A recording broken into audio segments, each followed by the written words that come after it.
Halo teman-teman, selamat bergabung kembali di channel Victoria Tunggono dan terima kasih sekali kalian masih ada di sini. Dan aku mau mengucapkan selamat tahun baru kelinci untuk kalian semua yang merayakan. Dan untuk yang tidak merayakan pun tidak apa-apa, saya pun penasaran dengan apa yang ada nih, apa yang menunggu kita semua di tahun kelinci ini. Mohon maaf, kemarin agak terlambat ini videonya karena kemarin aku agak sakit, nih suaranya masih agak bindeng. Tapi kita udah nggak sabaran ya untuk melihat apa yang menunggu kalian semua di tahun ini. Yuk kita bacain, stay tune. Oke, untuk show anjing ini adalah bacaan kalian di tahun kelinci 2023. Oke, kita lihat apa yang menanti kalian nih di tahun ini.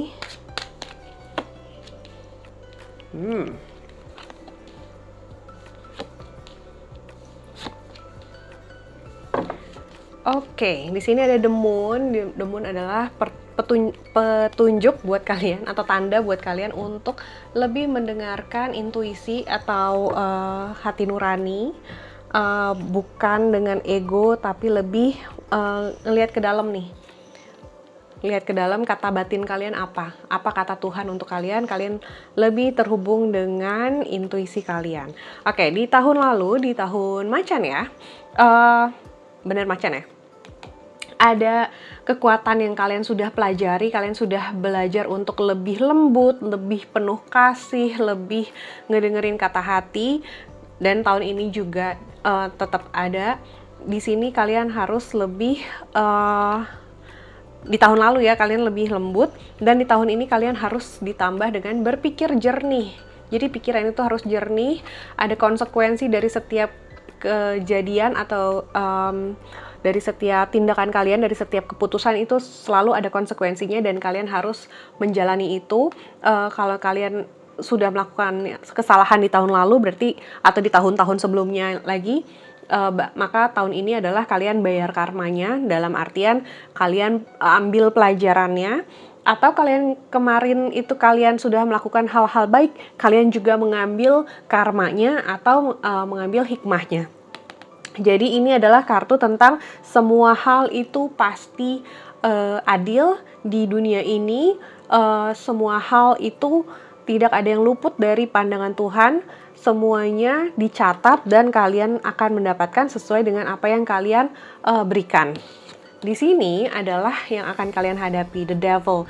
The devil ini artinya bukan sesuatu yang mengerikan, adalah bagaimana kalian melampaui nafsu, melampaui pikiran-pikiran yang membelenggu atau ego, atau misalkan kalian udah berpikir jelek tentang seseorang atau tentang sebuah situasi. Kalian melihat itu sebagai sesuatu yang buruk.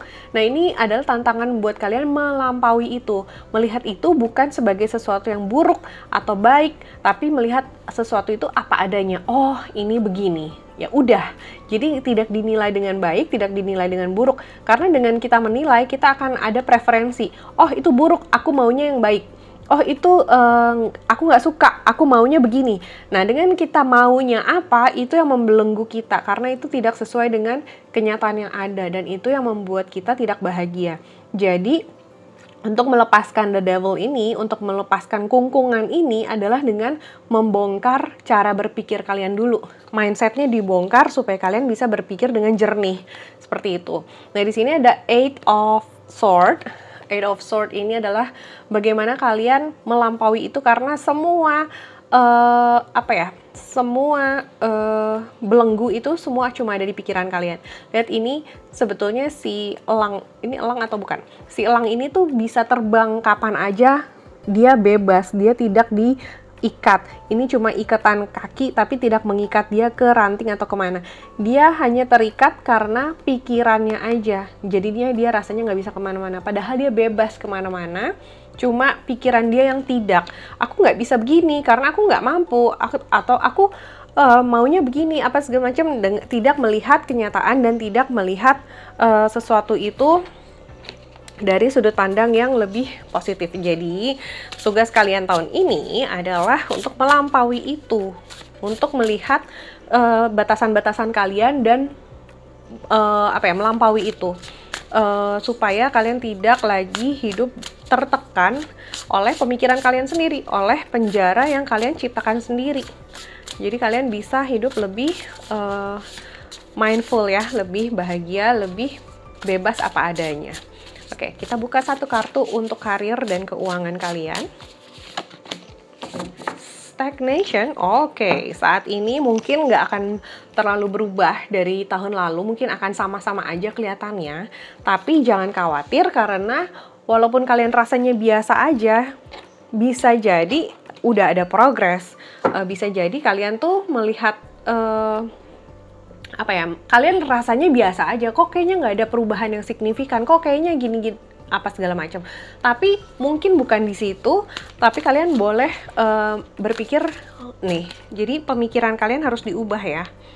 Jadi lebih ke kata hati, walaupun kelihatan ya nggak ada perubahan, tapi kalian harus bisa merayakan merayakan progres kalian yang kecil-kecil, jangan fokus terlalu besar. Aku maunya dapat gaji sekian puluh juta misalkan gitu ya, tapi kok aku masih dapat segini. Jangan ke situ. Dengan adanya progres yang kalian punya aja dalam setiap bulan setidaknya punya gaji, atau setiap hari bisa makan, bisa tidur dengan nyenyak, bisa punya pilihan untuk ini dan itu aja sebuah hal yang bisa kalian syukuri. Jadi jangan dilihat dari terlalu garis terlalu besarnya, tapi dalam hal-hal terkecil sekalipun ada berkat-berkat di sana yang bisa kalian syukuri. Nah, kalau kalian bersyukur atas hal kecil, maka hal besar akan jauh lebih mudah. Tapi kalau kalian stuck di hal-hal yang maunya yang gede doang, yang kecil-kecil itu jadi nggak kelihatan, makna jadi kelihatan nggak berarti, dan itu yang membuat kalian rasanya kok nggak bahagia gitu. Jadi untuk itu, tahun ini adalah tahun kalian belajar untuk menyikapi semuanya dari sudut pandang netral. Nah, netral itu kayak gimana? Coba diliatin short story aku, reels kalau di Instagram juga, atau video ya di TikTok, itu semua sudah ada banyak sekali video 1 menit tentang bagaimana berpikir netral. Oke, di sini ada kartu satu lagi untuk well-being kalian atau mindfulness. Di sini ada acceptance, penerimaan. Kalian bisa melampaui ini semua kalau kalian mau menerima. Menerima tuh apa sih? Penerimaan tuh apa sih? Menerima adalah melihat segala sesuatu apa adanya. Udah beberapa minggu yang lalu aku udah bikin videonya tentang acceptance. Coba dilihat di short story. Itu acceptance, penerimaan itu bagaimana kita bisa nggak terlalu banyak mikir, nggak terlalu banyak nuntut, nggak terlalu banyak syarat. Aku akan bahagia kalau gitu ya. Kalau lagi hujan, oh aku nggak mau hujan, aku maunya cerah. Lah nggak bisa. Kalau dia lagi hujan ya udah terima aja. Oh lagi hujan ya udah.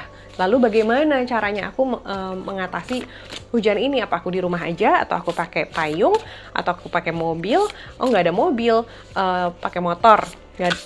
Kehujanan, lalu ya udah, bisa nggak panggil taksi online misalkan, kan ada alternatif atau ada solusi selalu. Jangan sampai dipermasalahkan, oh hujan, aku nggak suka nih hujan, aku nggak bisa ngapa-ngapain nih kalau hujan. Itu kan pemikiran kalian. Jadi diubah mindsetnya, terima apa adanya, biar kalian bisa lebih bahagia. Oke, ini untuk percintaan. Oke, untuk yang single di sini, honesty is essential. Jadi kalian nomor 1 adalah jujur dulu ke diri sendiri. Kenapa jujur? Emang kamu nggak jujur selama ini? Mungkin selama ini kamu pengen punya pasangan tapi kamu nggak mau ngaku, misalkan kayak gitu. Atau kamu rasanya pengen banget punya kelihatannya kamu pengen banget punya pasangan, padahal pas dipikir-pikir nggak juga sih, aku bisa semuanya sendiri kok gitu ya. Jadi hal-hal seperti itu, jujur dulu sama diri sendiri. Mungkin kalian bisa untuk ngebantu ya, mungkin bisa pakai journaling, itu bisa bantu. Karena apa? Kadang-kadang kalau kita suruh mikir, itu semua belibet di pikiran kita karena semuanya abstrak.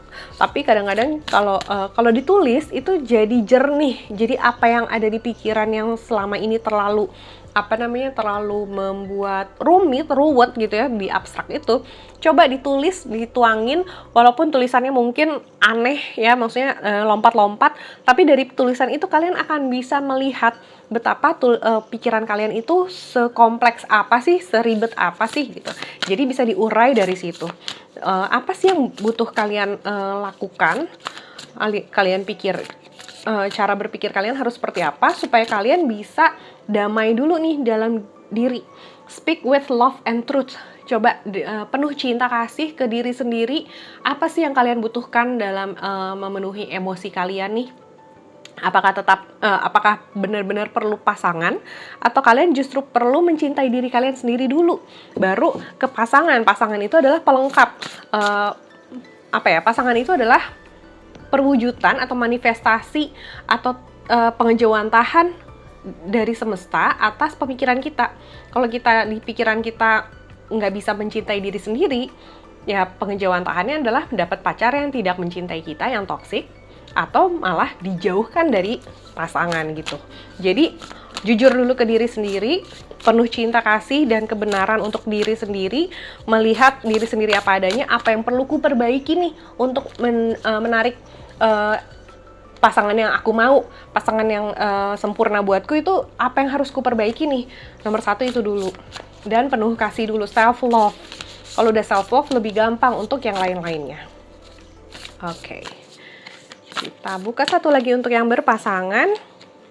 Get to know each other, learn to meet another's need for love.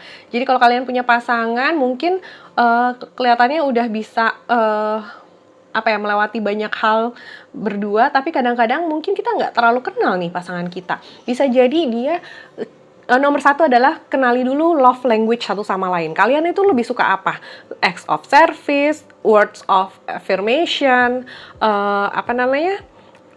gift, receiving gift gitu ya, atau apalagi tuh, physical touch atau quality time. Kalau nggak salah ada 5, mungkin ada lebih, aku nggak tahu kalau ada lebih. Kalian kenali dulu nih, butuhnya apa. Oh, dia sukanya physical touch, tapi aku nggak suka pegang-pegang, aku senangnya di cuma words of affirmation aja aku cukup. Nah, untuk memenuhi kebutuhan pasangan, kalian harus belajar untuk menyesuaikan diri dengan kebutuhan itu. Karena kalau enggak, pasangan merasa tidak dicintai, dia juga susah untuk mencintai kita karena dia merasa tidak terpenuhi apa yang dia butuhkan itu. Jadi belajar dulu love language satu sama lain, kenali. Oh, kamu tuh suka begini ya. Oh, kenapa kamu nggak suka begitu? Oh, kalau aku begini kamu nggak seneng ya. Lalu apa yang harus kulakukan untuk memperbaiki itu? Gimana caranya supaya kamu merasa dicintai dan sebagainya. Jadi itu bacaan untuk kalian. Keep happy and keep healthy.